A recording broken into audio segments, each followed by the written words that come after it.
Hola, mi nombre es Paola Frías, gerente general de PFA Consultant. Somos una firma especializada en brindar asesoría jurídica en derecho laboral colombiano y también en acompañar a las organizaciones en todos sus procesos estratégicos desde el punto de vista de gestión humana y capacitación y formación. El día de hoy vamos a trabajar un tema que consideramos es interesante para las organizaciones y son los aspectos jurídicos que se deben tener en cuenta dentro de los procesos de selección.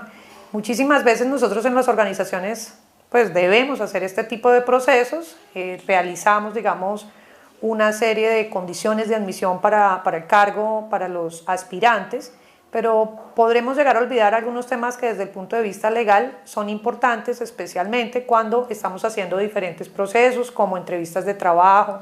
o hacemos visitas domiciliarias, polígrafos, revisiones de historial crediticio, análisis de redes sociales o cualquiera de estos temas que, si bien es cierto, pues deben estar dentro de las condiciones de admisión en relación con el marco normativo que regulan los procesos de selección de las organizaciones. Si bien es cierto, desde la perspectiva legal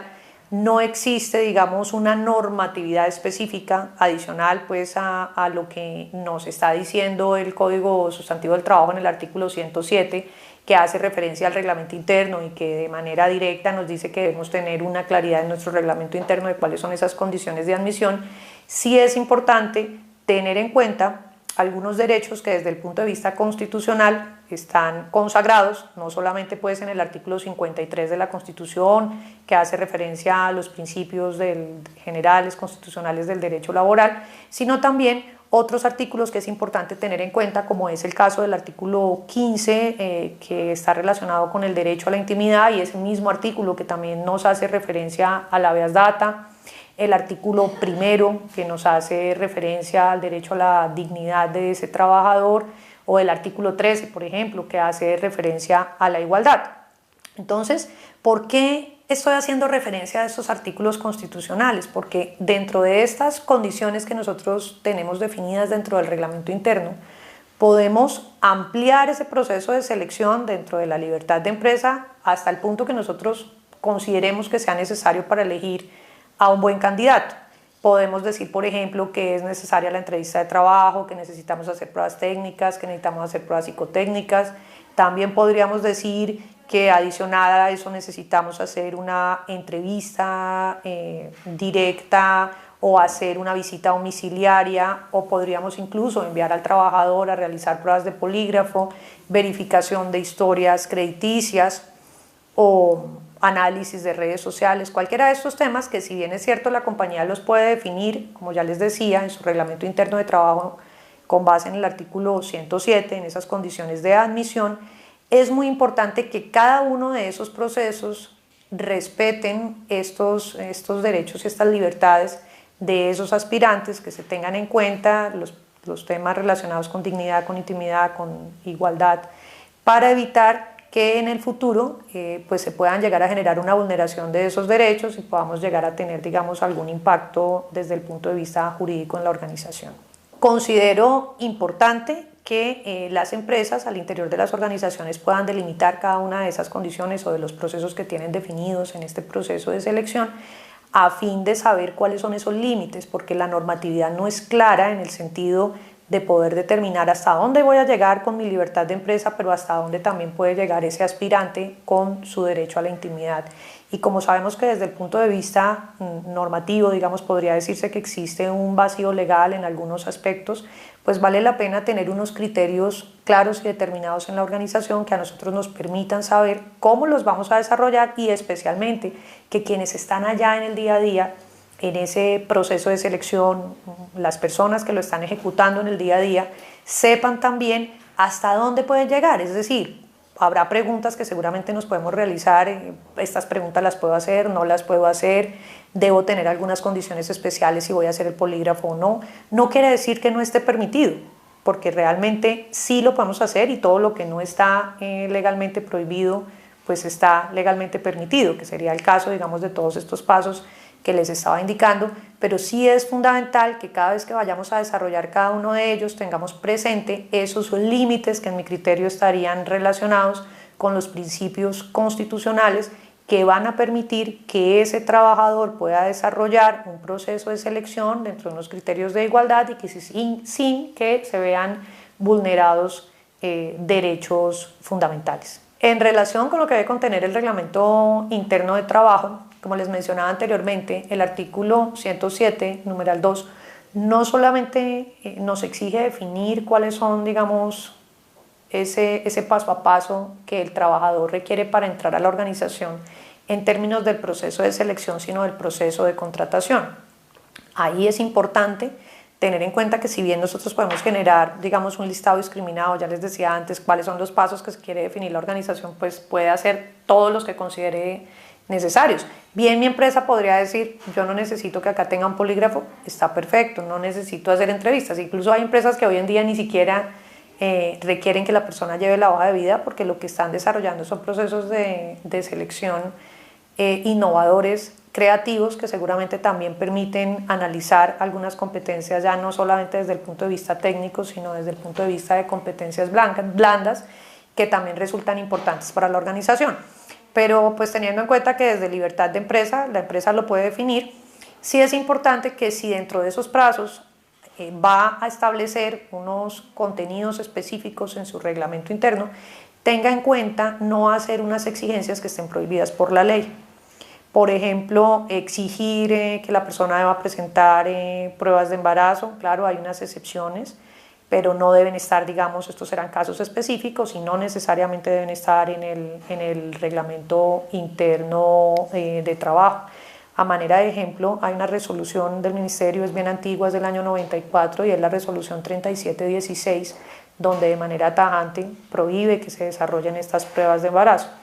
Diferente será si dentro del caso específico que yo estoy analizando, ese perfil que es tan necesario para la organización puede llegar a generar, digamos, algunas situaciones desde el punto de vista de salud para agravar las condiciones tanto de la trabajadora que se encuentre en estado de embarazo o que le vaya a generar afectaciones al feto. Pero estos son, digamos, situaciones muy particulares y no generalizadas. Una de las cosas que hemos encontrado en las empresas es que las organizaciones están acostumbradas a tomar reglamento interno que copian y pegan de otras empresas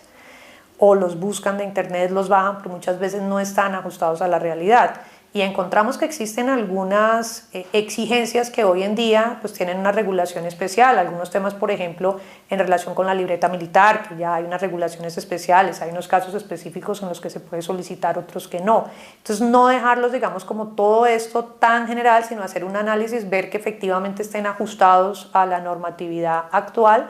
y que esas condiciones que estén ahí estén relacionadas con lo que realmente nosotros estamos haciendo al interior de las organizaciones. Debo tener en cuenta que dentro de un proceso de selección, pues si yo voy a realizar unos exámenes médicos, esos exámenes médicos deben ser pagos por la compañía, no por el trabajador. Así yo le diga al trabajador que hice un acuerdo, que vaya, que se haga el examen, que pague allá en la oficina y me traiga el recibo, lo pague en efectivo, lo que sea. Esos son muchísimas veces, digamos que algunas situaciones que se evidencian en las organizaciones y que no están ajustadas a la ley, porque si yo voy a definir que se haga ese examen médico, pues el examen médico lo debe pagar la compañía.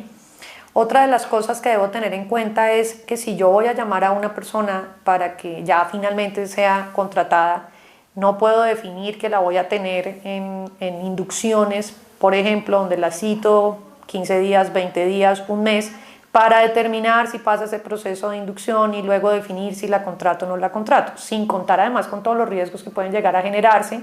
desde el punto de vista de seguridad y salud en el trabajo, porque pues finalmente si la persona logra después por principio de la primacidad de la realidad demostrar que estaban los tres elementos, contrato de trabajo y todo lo demás, pues seguramente podría estar la compañía también en una situación legal que pues muy fácilmente puede resolver al tener esos procesos perfectamente definidos. Yo puedo decirle a una persona, venga, se capacita, igual está dentro de su proceso incluso de periodo de prueba para determinar si cumple o no cumple con esas expectativas que tiene la organización. De la misma manera el trabajador pues también tiene su periodo de prueba para determinarlo, pero no considero que sea ajustado a la ley llamar, digamos, a las personas y tenerlas ahí unos tiempos a través de capacitaciones sin que de verdad se les esté desarrollando un pago.